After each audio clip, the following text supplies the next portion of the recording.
Baik, kita mulai. Seperti biasa, kita baca doa dulu ya. A'udzubillahi minasyaitonirrajim. Bismillahirrahmanirrahim.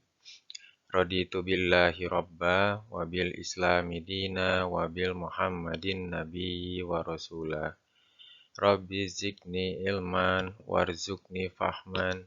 Rabbi sahli sadri wa yassirli amri wahlul 'uqdatam min lisani yafqahu qawli. Assalamualaikum warahmatullahi wabarakatuh. Saat ini kita akan mempelajari materi terkait dengan metode tabletasi, di mana sebelumnya kita sudah mempelajari tentang perhitungan penimbangan di bagian kedua, bagian pertama tentang formulasi. Di formulasi erat sekali hubungannya dengan topik kali ini, metode tabletasi. Sehingga saya sarankan sebelum mendengar atau menyaksikan formulasi, khususnya formulasi bagian kedua, di mana di sana ada materi terkait dengan alasan-alasan kenapa dalam formulasi granulasi itu ada proses pemfase-fasean. Nah, penjelasan terkait hal tersebut itu akan dalam dibahas di bagian ini.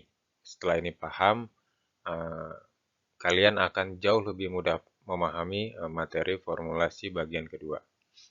Baik. Ini yang saya maksud ya. Jadi di formulasi sediaan granul ini ada bagian 1, bagian 2. Bagian 1 itu yang tentang preform, tentang formulasi, tentang apa itu konsep formula, kemudian perhitungan dan penimbangan. Nah, sekarang kita masuk di metode tabletasi. Baik.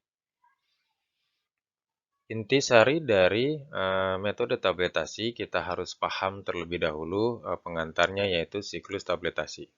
Ya. Saya pernah singgung bahwa secanggih apapun mesin tabletasi, itu semua berawal dari 3 prinsip siklus tabletasi yang sederhana ini ya. Yang pertama adalah proses filling, yang kedua nanti compression, yang ketiga ejection. Proses filling adalah proses di mana massa baik di sini berupa granul ataupun nanti massa di sini langsung berupa massa tablet atau serbuk.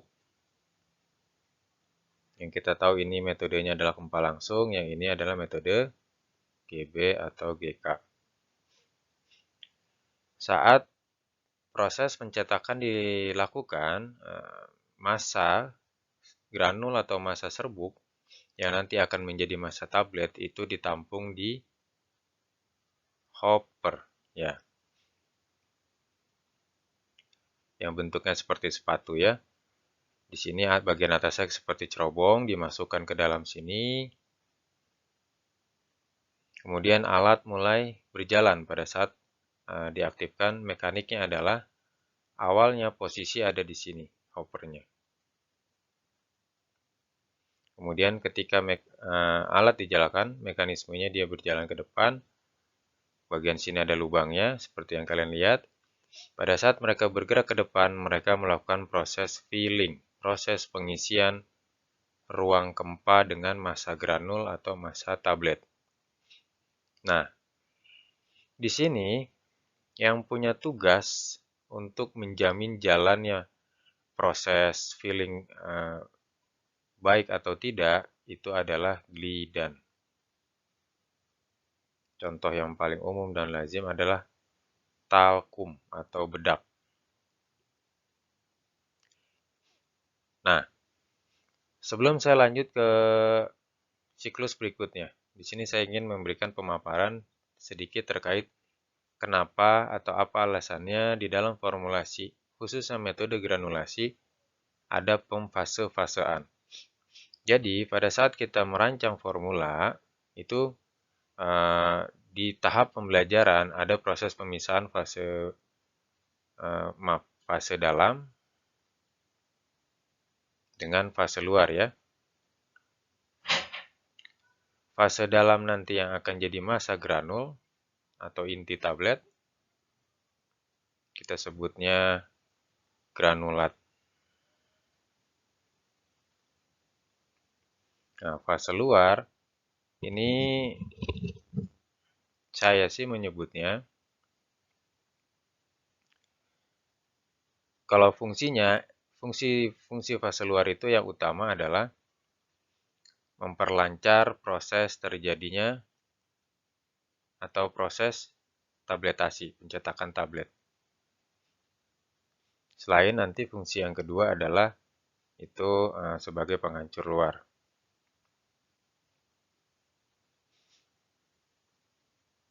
Nah, ini simak baik-baik.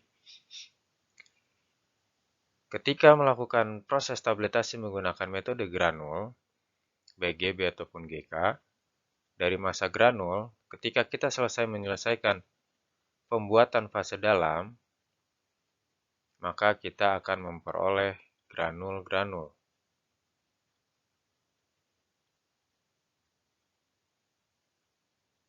Di mana granul-granul ini nanti akan berisi apa?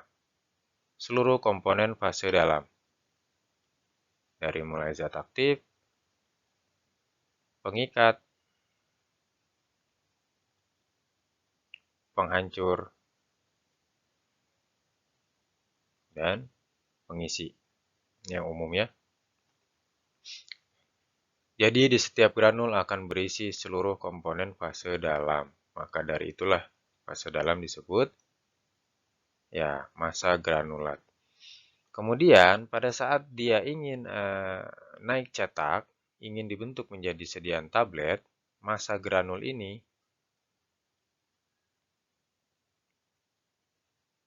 butuh bantuan. Bantuan siapa? Fase luar. Kenapa? Karena fase luar nanti punya kemampuan pertama memperbaiki sifat alir. Sehingga dari hopper masuk turun ke ruang kempa mudah. Saya sering pakai istilah ini, kalau istilah saya tadi yang tadi saya belum sebutkan adalah fase pembedakan. Kita ambil yang paling umum yang ini ya. Selain nanti fungsinya ada sebagai penghancur luar. Kenapa pembedakan? Jadi ketika fase dalam akan naik cetak, dia tidak punya komponen fase luar yaitu glidan dan lubrikan yang utama. Kemudian ada juga penghancur luar. Contoh umumnya MG Stearat. Maka dia tidak punya keterjaminan begitu masuk ke ruang kempa akan mengalir dengan baik. Ya. Dan nanti loncat sedikit ketika proses selanjutnya kan dikempa, ini turun ke bawah, proses selanjutnya ejection. Proses pengeluaran tablet, ini naik ke atas pansnya untuk mengeluarkan tablet. Ketika tidak punya lubrikan, dia akan menempel baik di pans bawah, baik di pans atas nanti ketarik, copot, atau nempel di dinding die. Begitu ya, nanti saya bahas lebih dalam di ejection. Jadi yang menjadi filosofi adalah ketika granul sudah jadi, dia mau naik mesin cetak untuk dibuat jadi tablet, tidak punya komponen-komponen yang ada di fase luar. Kita fokus di dua ini dulu ya, selain penghancur. Dia tidak akan punya keterjaminan meluncur, mengalir dari hopper masuk ke ruang kempa. Yang terjadi nanti tiba-tiba masuk sedikit, tiba-tiba masuk banyak. Begitu.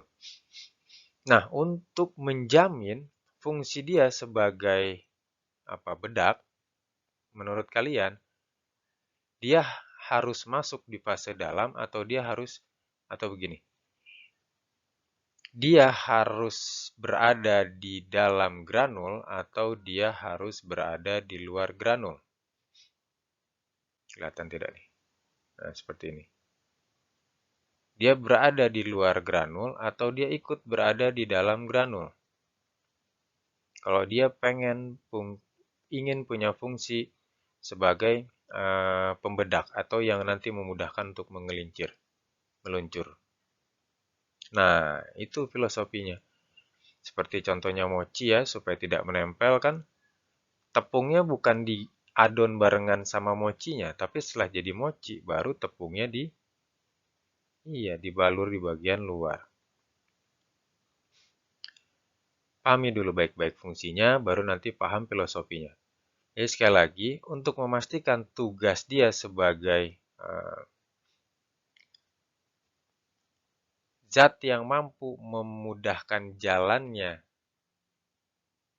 massa granul turun masuk ke ruang kempa, yaitu talkum, untuk proses filling, kira-kira bedak itu akan punya fungsi ketika dia berada di dalam granul, fungsinya akan berjalan dengan baik ketika dia berada di dalam granul atau di luar granul.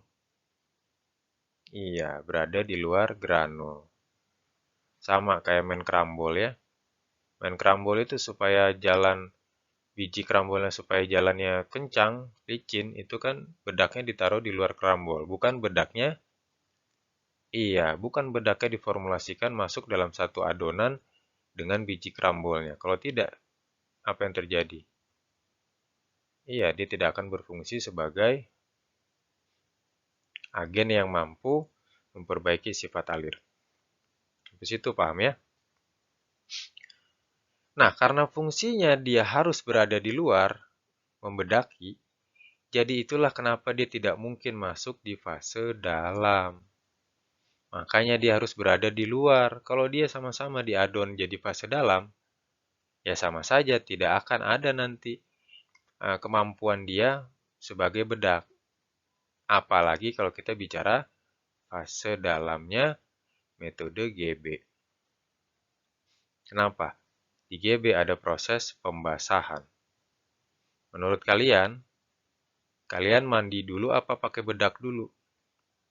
Iya, pakai bedak dulu apa mandi dulu? Iya, mandi dulu baru pakai bedak. Jadi kalau kalian pakai bedak dulu baru dimandiin gimana? Ya fungsi sebab bedaknya tidak akan berfungsi. Sama seperti itu. Ketika di GB, kalian masukkan ke dalam sini glidannya. Yang terjadi nanti melalui proses pembasahan. Sudah. Fungsi sebagai bedaknya tidak akan berfungsi. Akhirnya dia hanya akan jadi residu saja. Ya, hanya akan jadi waste product yang ditambah di situ tapi tidak punya fungsi apa-apa. Sampai situ paham ya? Jadi ini proses pertama adalah proses filling yang punya tugas untuk menjamin proses ini berjalan dengan baik adalah glidan. Bertanggung jawab membedaki granul-granul supaya nanti sang granul meluncur dengan mudah ke dalam ruang kempa. Ya. Baik. Selanjutnya proses compression. Kalau ini proses lanjutan mekanik saja ya. Punch atas akan turun ke bawah memberikan tekanan. Akhirnya granul-granul yang berada di dalam sini akan mengalami rearrangement. Jadi dia akan mengatur dirinya sendiri. Yang tadi agak renggang, jauh bentuknya yang tadi poligonal segala macam. Begitu diberi tekanan, nah, terjadilah proses mechanical interlocking. Dia bergeser, akhirnya menjadi punya kemampuan menempati ruang dengan baik. Sehingga tidak ada ruang udara yang signifikan terjadi. Sehingga semua menjadi kompak. Setelah proses compression, pemberian tekanan, ya, ini mekaniknya tadi kan di hopper ke depan ya, mengisi. Begitu punch atas turun ke bawah, ini otomatis mundur ke belakang. Mundur ke belakang. Selanjutnya nanti kita masuk ke ejection. Nah, di ejection, punch atas naik untuk mengeluarkan tablet. Pada saat ini naik, bersamaan itu pula punch bawah ya. Punch bawah naik ke atas untuk mengeluarkan tablet. Saat yang bersamaan punch atas kembali ke posisinya dan hopper siap-siap maju untuk melakukan proses filling kembali. Seperti itu terus siklusnya. Jadi saya ulang, filling yaitu proses pengisian. Hopper maju ke depan, mengisi ruang keempat, posisi punch bawah tadinya masih di bawah. Ini tetap masih di atas. Itu proses filling. Begitu proses compression, dia mundur ke belakang, mempersilahkan punch atas turun ke bawah. Punch atas turun ke bawah dengan posisi punch bawah masih tetap di tempatnya, memberikan tekanan, kemudian partikel-partikel massa granul ini atau massa serbuk kalau memang kempal langsung akan mengatur dirinya sendiri karena ditekan sehingga memaksimalkan ruang antar partikel yang tadi terbentuk itu disingkirkan. Terbentuklah massa yang kompak. Terjadi berikutnya ejection, punch bawah naik ke atas, punch atas ikut naik ke atas kembali ke tempatnya. Di sini tablet sudah berhasil keluar. Siklus berikutnya filling. Berarti dia maju lagi ke depan untuk mengisi. Pada saat dia maju ke depan untuk mengisi, maka tablet akan didorong sama hoppernya. Sehingga tabletnya nanti keluar jatuh dari ruang keempat. Gitu ya, tampung. Nah, itu siklus tabletasi. Siapa yang punya tugas menjamin proses ejection ini berjalan dengan baik? Tadi sudah disinggung. Lubrikan. Contohnya apa?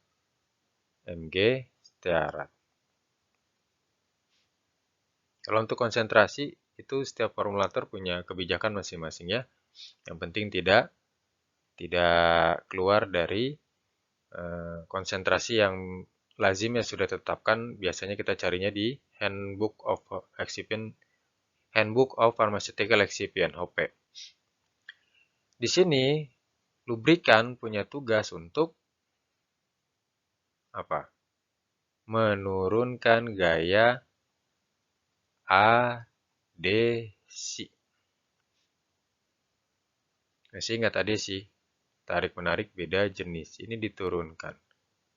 Karena yang namanya proses pengempaan itu besar sekali terjadi proses elektrostatik. Kayak rambut digosok-gosok. Nanti lengket itu, nempel. Jadi ini yang menjamin tidak ada ketertarikan beda jenis, yaitu besi dari die, besi dari punch bawah, dan besi dari punch atas. Kalau ini tidak diturunkan, bisa terjadi yang namanya ada capping, laminating ya. Jadi nanti nempel, tidak bisa dikeluarkan, atau tercungkil, ikut naik ke sini, atau ketinggalan di bawah punch bawah. Tabletnya kepotong sampai keluar. Sama kayak dulu waktu masih kecil suka main peletokan-peletokan. Kalau saya dulu di Jakarta namanya peletokan. Jadi kayak bambu yang diisi koran basah, kemudian dicotokin. Nah, seperti itu. Kalau misalkan dia tidak punya kemudahan untuk dikeluarkan, maka dia nyangkut di bambunya. Di sini selesailah proses siklus stabilisasi. Ya. Nah, tadi kita sudah bahas terkait dengan fungsi glidan, menjamin turun dari hopper. Nah, sekarang kita sudah membahas fungsi lubrikan, menurunkan gaya tarik-menarik beda jenis, sehingga tidak menempel nih. Siapa yang beda jenis? Ini serbuk, ini material logam. Maksudnya begitu ya. Kemudian, tadi di fase luar, selain glidan dan lubrikan, ada yang namanya penghancur luar. Orangnya, zatnya, atau bahannya bisa sama dengan penghancur yang ada di fase dalam. Bisa sama. Dan padahal malah kalau dalam formulasi, ditulis formulasinya secara profesional, kan tidak ada proses pemisahan fase-fase. Itu ditulisnya, misalkan amprotap. Ditulisnya jadi satu. Misalkan 15%. Yang nanti teknisnya, 10% itu di fase dalam, 5% di fase luar. Ya, jadi proses pembelajaran saja yang akhirnya membuat penulisan formulasi itu dipisah, ada fase dalam, ada fase luar. Nah, kembali lagi. Penghancur luar kira-kira sama seperti tadi. Kalau ini granul, ini granul, ini granul. Pak, kan penghancur sudah ada di fase dalam.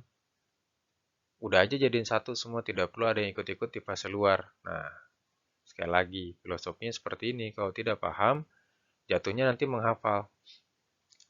Di sini sudah ada tadi penghancur, yang otomatis namanya jadi penghancur dalam, karena ada di fase granulat atau di fase dalam. Kenapa dia jadi penghancur dalam? Nanti saya ceritakan. Sebelum itu, tadi kita menyatakan bahwa fase luar itu sebagai fase pembedak. Yang nanti di dalam sini ada glidan, bertugas menjamin meluncur dari hopper masuk ke ruang kempa. Ada lubrikan, nah ini lubrikan tadi belum sempat kebahas, yang menjamin tidak ada ketertarikan antar massa tablet dengan logam-logam ini, pans bawah atau die atau pans atas. Sehingga lubrikan itu kalau dia mau punya fungsi supaya tidak lengket, kira-kira ada di dalam granul atau ada di luar granul? Iya, sama persis kayak mochi yang tadi.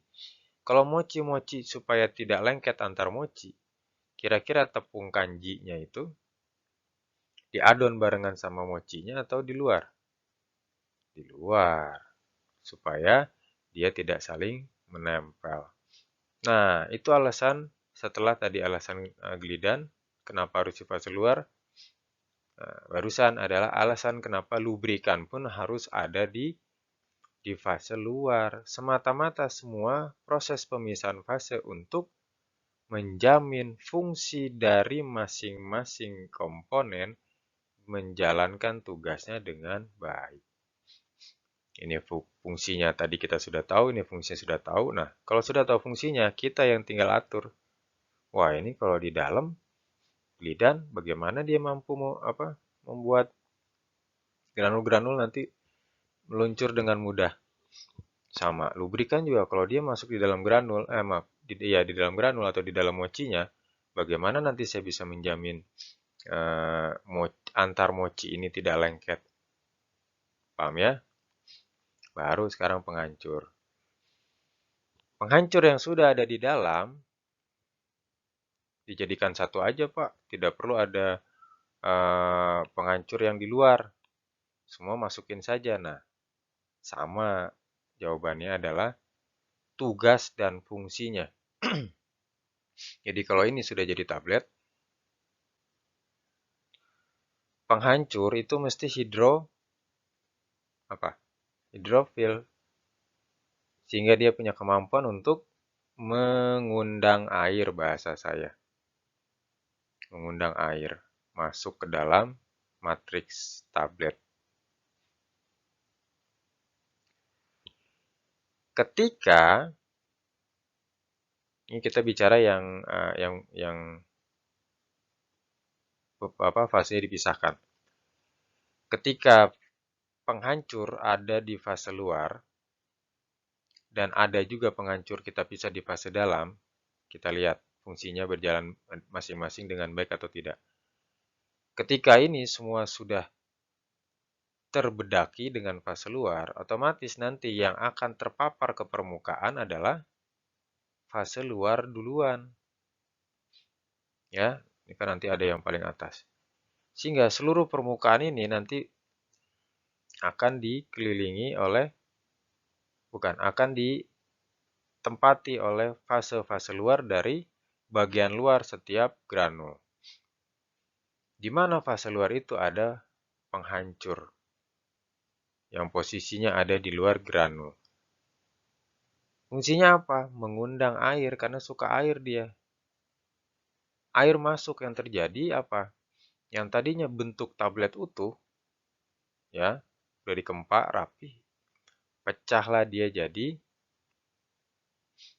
jadi granul-granul. Jadi granul-granul yang sudah tidak ada lagi fase luarnya.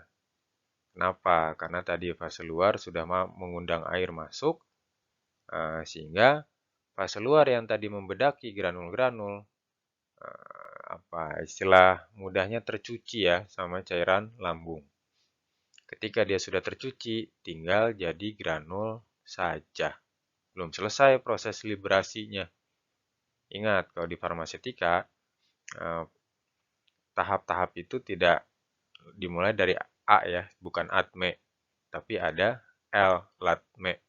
Liberasi dulu baru diabsorpsi. Liberasi adalah prosesnya bebasnya atau lepasnya zat aktif dari matriks obatnya, mau matriksnya tablet, salep, dan seterusnya. Ketika sudah lepas granul-granul ini dari matriks tabletnya yang tadi utuh, kompak, gantian tugas kedua. Di dalam sini kan ada penghancur. Dia ada penghancur dalam. Kembali lagi tugas dia mengundang air masuk ke dalam granul. Air masuk. Terjadi apa? Sampai satu ketika kan daya tampung dia juga punya batas. Akhirnya tidak mampu, gantian nanti tekanannya berbalik keluar karena di sini sudah penuh, tidak mampu tertampung lagi. Jadilah granul-granul ini pecah. Pada saat pecah terjadi proses liberasi. Tinggal serbuk-serbuk. Siapa serbuk-serbuk itu? Ya pengisi, ya pengikat, dan yang penting adalah zat aktifnya lepas. Itu proses liberasi. Setelah itu kan nanti sebelum absorpsi, kalau dalam farmasetika, liberasi itu mulai dari lepas. Setelah lepas apa yang terjadi? Terdisolusi dia. Nanti mungkin saya bikin slide terpisah mungkin ya. Saya jelaskan secara singkat. Setelah liberasi, lepas zat aktif, dia berdisolusi. Terlarut di cairan lambung. Setelah itu dia berdifusi. Bergeser dari tempat pecahnya, kan difusi itu gaya dorong yang disebabkan akibat gradien atau perbedaan konsentrasi. Bergeser kemana? Selalu ke, ini kan nanti hubungannya sama koefisien partisi. Kelarutan di dalam air berbanding kelarutan di dalam lipid. Selalu bergeser ke arah membran. Membran biologis. Di disolusi medianya adalah cairan biologis. Cuma dua itu saja. Nanti yang harus kalian hafal. Setidaknya, cairan biologis itu air, membran biologis itu lipid. Jadi bergeser ke arah lipid. Kenapa? Karena mau diabsorpsi. Lagi pula, itu karakter ya, karakter khas. Jadi setiap zat itu punya koefisien partisi, kemampuan larut di dalam air dan kemampuan larut berbanding kelarutan di dalam lipid. Setelah itu dia melakukan proses transfer. Apa itu transfer? Perpindahan zat aktif dari ini mediumnya sampai di sini kan masih di medium cairan lambung. Air. Mulai masuk ke membran biologis yang notabene adalah lipid. Nah, perpindahan dari beda media dari air ke lipid itu yang disebut dengan transfer.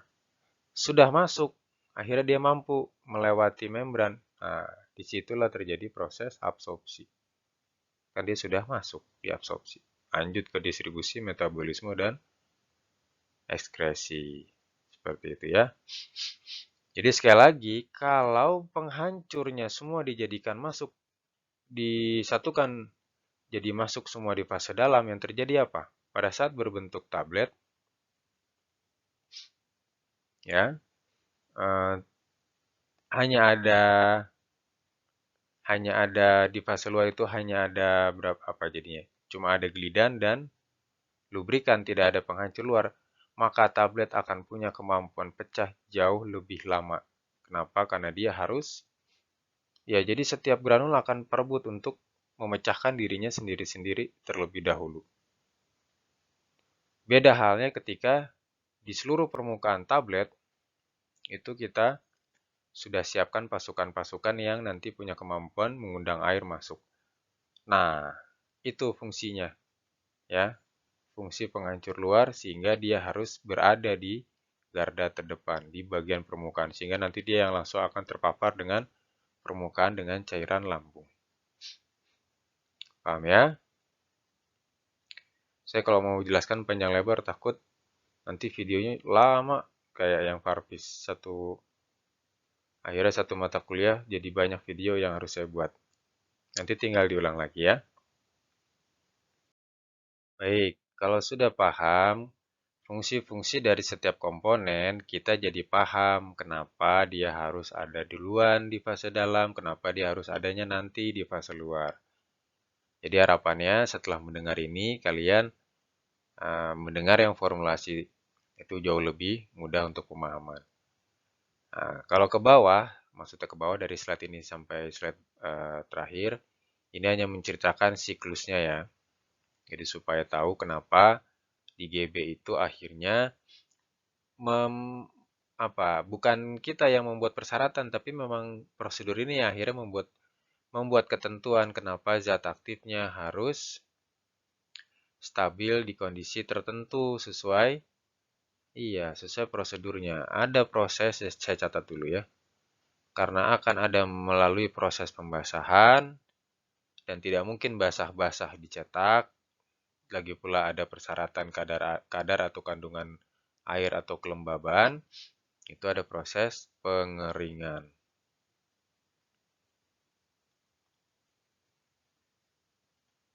Nah,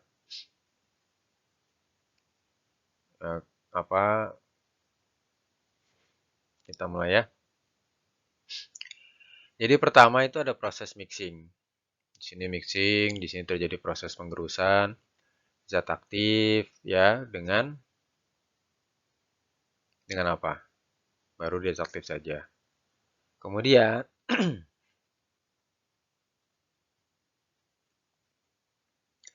maaf, maaf, di sini baru terjadi proses mixing ya. Di sini baru proses persiapan penggerusan zat aktif saja untuk menjamin zat aktif berada dalam ukuran-ukuran dan bentuk partikel yang sama. Di sini terjadi proses pencampuran. Disinilah dikasih komponen-komponen fase dalam yang lain. Pengikat, penghancur, kemudian agen penggenap, yaitu pengisi. Juga nanti punya fungsi sebagai ya menambahkan aroma, misalkan kalau dipilih yang ada bukan aroma, bisa juga sih memang, tapi lebih banyak kepada perasa pemanis ya. Kalau kita pakai pengisi yang ada aromanya dan dia punya fungsi sebagai pemanis itu juga bisa. Maksud saya itu tadi. Proses pencampuran kemudian, nah di sini terjadi proses membuat calon massa granul.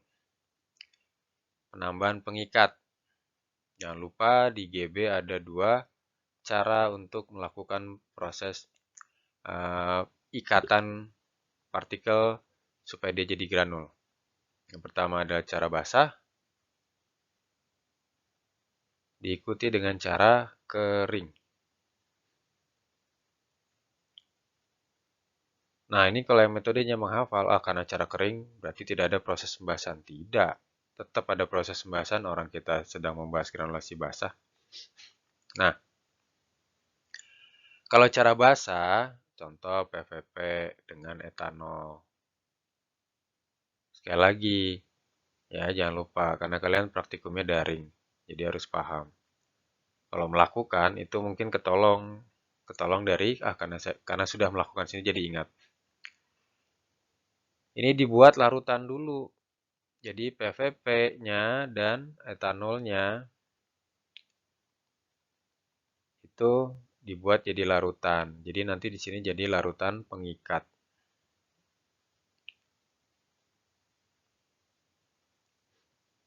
Nah, penggunaan etanol tolong nanti dihitung terhadap kelarutan PVP di dalam etanol. Jadi jangan ini saya aja sampai semua larut, tidak ya. 9 kalinya. Jadi kalau PVP-nya punya berapa segram misalkan, berarti etanolnya 9 bagian lebih besar daripada bobot PVP-nya. Setelah jadi larutan, baru nanti ke dalam massa granul ditetes. Itu cara basah. Kalau cara kering, jadi di dalam massa, ini GK ya, di dalam massa granulat atau fase dalam, itu berarti ada PVP, misalkan ada PVP di sini berarti. Etanolnya ditetes bersamaan dengan seluruh massa dari fase dalam. Kalau di sini kita buat dulu jadi larutan, baru nanti kalau sudah jadi larutan, ini massa dari fase dalam, sisanya larutan ini, jadi larutan lem ini kayak apa, bikin aci lah ya. Aci yang udah dikasih lem ini, apa udah dikasih air ini, jadi lem ini yang diteteskan ke sini. Teteskan ke sini. Kalau yang GK, karenanya caranya cara kering, jadi tidak ada proses pembuatan larutan dulu.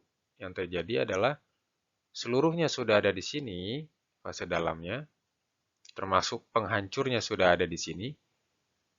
Kemudian etanolnya yang diteteskan ke sini. Paham ya?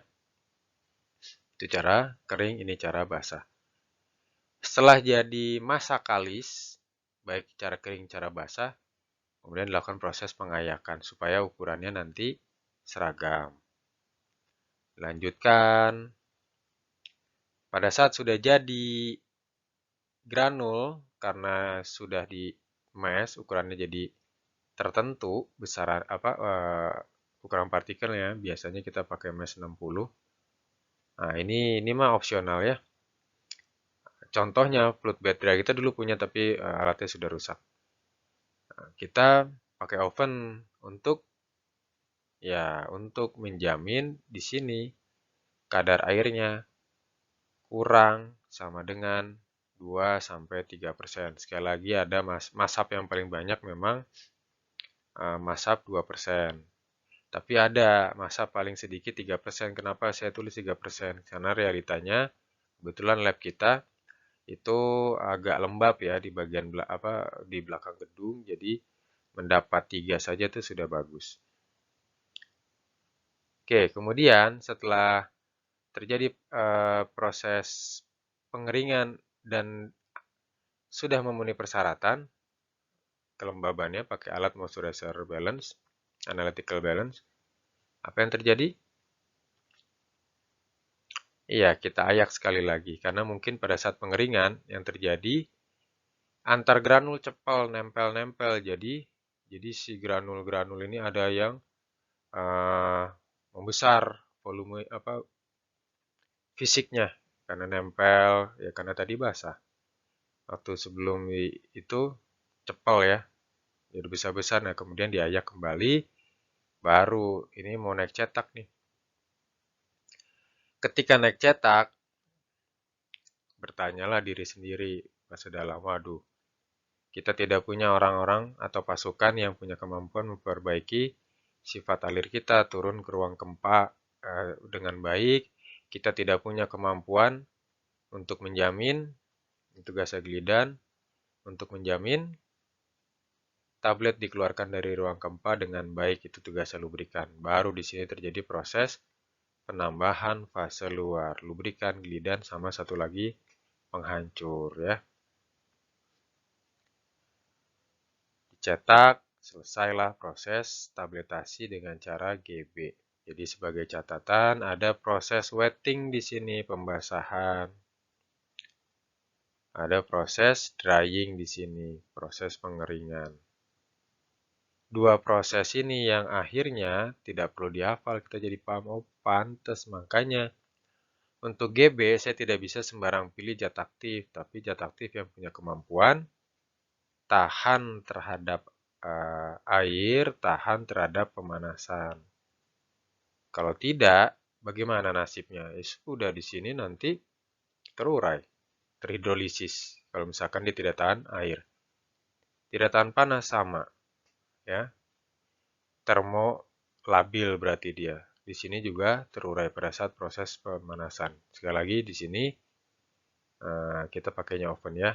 Yang penting prinsipnya sama. Mengusir air sampai kandungan air akibat tadi penambahan etanol ataupun kalau kita pakai mucilago berarti CMCNA misalnya, berarti air ini mah air betulan, kalau etanol kan airnya air yang sebagian ada di dalam persentase etanol yang kita pakai.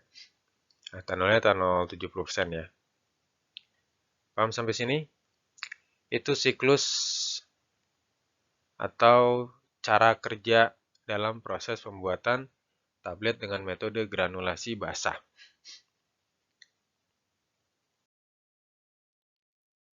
Sekarang granulasi kering.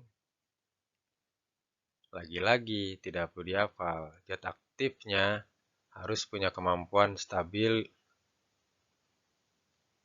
terhadap kondisi apa. Nanti kita isi. Dari mana taunya? Dari tuntutan dalam proses pembuatannya. Di sini terjadi proses pengerusan. Nah, kenapa sih ada penambahan setengah fase luar di fase dalam? Karena metode pembuatan granulnya menggunakan mesin slugging yang mirip dengan mesin pengempaan tablet. Jadi ada proses pengisian, ada proses slugging, cuma bedanya compression kalau di mesin tablet. Selanjutnya ada proses ejection, proses pengeluaran bongkahan, slug-slugnya gitu ya. Jadi ada proses filling dan ejection, nah itu catatan. Jadi orang fase dalam begitu mau melihat ke sini, wah prosesnya ada filling, ada ejection, kurang lebih mirip. Kebetulan kalau kita di lab memang langsung pakai mesin tablet untuk buat slug. Jadi gimana? Kita tidak punya orang yang punya kemampuan memperbaiki sifat alir, lidah, dan memperbaiki kemampuan supaya tidak nempel dari mesin. Berarti kita butuh bantuan dari orang-orang di fase luar. Ya sudah, dia minta bantuan setengah. Tapi sekali lagi, saya ulang terus, setengahnya hanya glidan dan lubrikan. Tidak termasuk penghancur luar. Ini tidak diikutkan. Nah, udah senang dia. Wah, udahlah aman berarti kita sudah dapat bantuan setengah glidan dan lubrikan dari fase luar. Di sini terjadi pencetakan bongkahan-bongkahan. Terjadilah proses ikatan granul dengan mekanik, sama konsepnya mechanical interlocking. Terjadi proses penguncian dan di sini kan ada pengikat, dry binder. Ya, walaupun tidak ada proses pembasahan, yang namanya ada pengikat, ada lem kering, terjadi proses pengempaan itu pasti terjadi proses panas mekanik. Walaupun dipegang tidak panas, itu pasti di dalamnya terjadi panas internal. Itu yang bikin si lem-lem itu, pengikat-pengikat itu nanti punya kemampuan untuk mengikat. Setelah itu, kan bentuknya masih belum beraturan, diayak. Ya. Diayak jadi pelet. Kemudian ini masih itu ya, masih pakai mes yang besar. Kemudian diayak tahap kedua menggunakan mes 60 yang lebih kecil supaya ukurannya menjadi ukuran granul. Kalau sudah, dapatlah massa granul yang sudah dimediasi dengan proses mekanik, proses pengempaan. Naik mesin cetak, tambah lagi setengah bagian fase luar sisanya. Sisa giliran dan sisa lubrikan ditambah penghancur luar.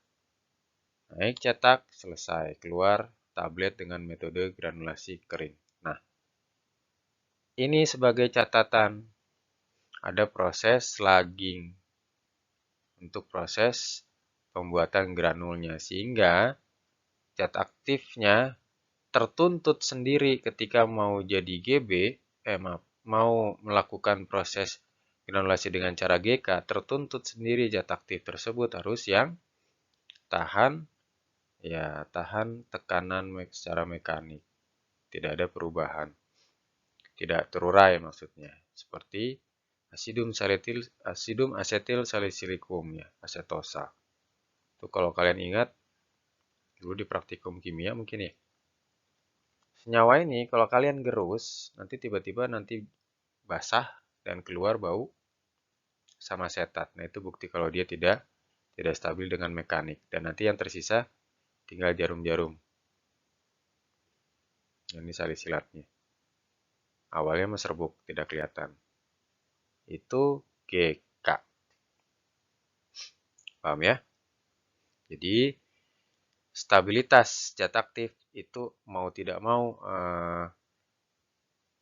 tertuntut dari suatu metode granulasi GB ataupun GK karena ada proses yang harus dilalui oleh zat aktif tersebut, yang proses itu mau tidak mau membuat zat aktif harus tahan kondisi tersebut.